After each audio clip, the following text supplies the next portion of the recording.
Hi everyone. നമ്മൾ ഇന്ന് വളരെ ഇൻട്രസ്റ്റിംഗ് ആയൊരു ടോപ്പിക്കിനെ കുറിച്ചാണ് സംസാരിക്കുന്നത്. നമുക്ക് എല്ലാവർക്കും ഫുഡ് ഭയങ്കര ഇഷ്ടമാണ് അല്ലേ? അപ്പോൾ ഈ ചെടികൾ എങ്ങനെയാണ് ഫുഡ് ഉണ്ടാക്കുന്നത്?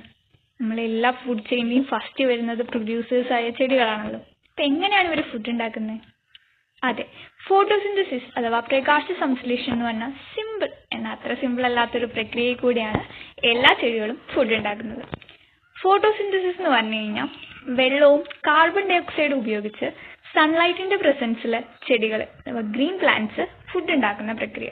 ഫുഡ് എന്ന് പറഞ്ഞു കഴിഞ്ഞാൽ ഗ്ലൂക്കോസ്, അതോടൊപ്പം തന്നെ ഓക്സിജനും ഉണ്ടാക്കുന്നുണ്ട്. ഇങ്ങനെ ഉണ്ടാക്കുന്ന ഫുഡാണ് ചെടികളുടെ പല ഭാഗങ്ങളിലായിട്ട് സ്റ്റോർ ചെയ്ത് വെക്കുന്നത്. ഈ സ്റ്റോർ ചെയ്ത് വെച്ച ഫുഡിന് എക്സാമ്പിളാണ് നമ്മളുടെ ക്യാരറ്റും അതേപോലെ മരച്ചീനിയും ഒക്കെ വരുന്നത്. ഇനി നമുക്ക് എങ്ങനെയാണ് ഫോട്ടോസിന്തസിസ് നടക്കുന്നതെന്ന് നോക്കാം. വളരെ സിമ്പിൾ ആയിട്ടുള്ള 4 സ്റ്റെപ്പിൽ കൂടെ നമുക്കിത് പറയാൻ പറ്റും. ഫസ്റ്റ് നമുക്ക് എനർജി വേണം അല്ലെ? ഈ എനർജിയാണ് സൺലൈറ്റ്. ഇലകളിലുള്ള ക്ലോറോഫിൽ പിഗ്മെന്റ്സ് സൺലൈറ്റിനെ അബ്സോർബ് ചെയ്യും. ഇനി നമുക്ക് എന്ത് വേണം? സാധനങ്ങൾ വേണ്ട. ഫോട്ടോസിന്തസിസിന് വേണ്ട 2 പ്രധാനപ്പെട്ട സാധനങ്ങളാണ് കാർബൺ ഡൈ ഓക്സൈഡും അതേപോലെ വെള്ളവും. ഈ കാർബൺ ഡൈ ഓക്സൈഡ് ഇലകളിലുള്ള സ്റ്റൊമാറ്റ അഥവാ ആസ്യരന്ധ്രങ്ങളിൽ കൂടി നമുക്ക് കിട്ടും. വെള്ളവും റൂട്ട്സിൽ കൂടെ വെള്ളവും മിനറൽസും കിട്ടും. ഇനി നമ്മൾ അടുത്തത് ലൈറ്റ് യൂസ് ചെയ്തിട്ട് ഈ വെള്ളത്തിനെ സ്പ്ലിറ്റ് ചെയ്യാണ്. H2O നമ്മൾ ഹൈഡ്രജനും ഓക്സിജനും ആക്കി മാറ്റുന്നു. ഈ സ്പ്ലിറ്റ് ചെയ്തിട്ടുള്ള ഹൈഡ്രജനും കാർബൺ ഡൈ ഓക്സൈഡും കൂടി കമ്പൈൻ ചെയ്തിട്ട് ഗ്ലൂക്കോസ് അഥവാ C6H12O6ഉം അതേപോലെ ഓക്സിജനും ഉണ്ടാവുന്നു. ഇനി നമ്മൾ ഇത്രയും നേരം പറഞ്ഞു ഇലകളിൽ വെച്ചിട്ടാണ് ഫോട്ടോസിന്തസിസ് നടക്കുന്നതെന്ന് അല്ലെ? അപ്പൊ ചെടികളിലെ അടുക്കളയാണ് ഇലകൾ.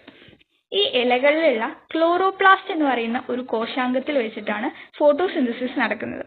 ഈ ക്ലോറോപ്ലാസ്റ്റിന്റെ ഒരു ഇമേജ് ആണ് അവിടെ കൊടുത്തിട്ടുള്ളത്. ആ ഇമേജ് നോക്കുകയാണെങ്കിൽ നമുക്ക് മനസ്സിലാക്കാൻ പറ്റും. ഒരു ഔട്ടർ മെംബ്രെയിൻ, അതേപോലെ ഒരു ഇന്നർ മെംബ്രെയിന്, പിന്നെ ഉള്ളില് തൈലക്കോയിഡ് അഥവാ ഗ്രാനയും സ്ട്രോമയും ഉണ്ട്. 2 സ്റ്റേജസ് ആയിട്ടാണ് ഫോട്ടോസിന്തസിസ് നടക്കുന്നത്. ഇതിൽ ഫസ്റ്റ് സ്റ്റേജ് എന്ന് പറയുന്നത് ലൈറ്റിനെ ഡിപ്പെൻഡ് ചെയ്തിട്ടുള്ള ലൈറ്റ് റിയാക്ഷൻ ആണ്. ഇത് നടക്കുന്നത് ഗ്രാനയിൽ വെച്ചാണ് അഥവാ തൈലക്കോയിഡിൽ വെച്ചാണ്.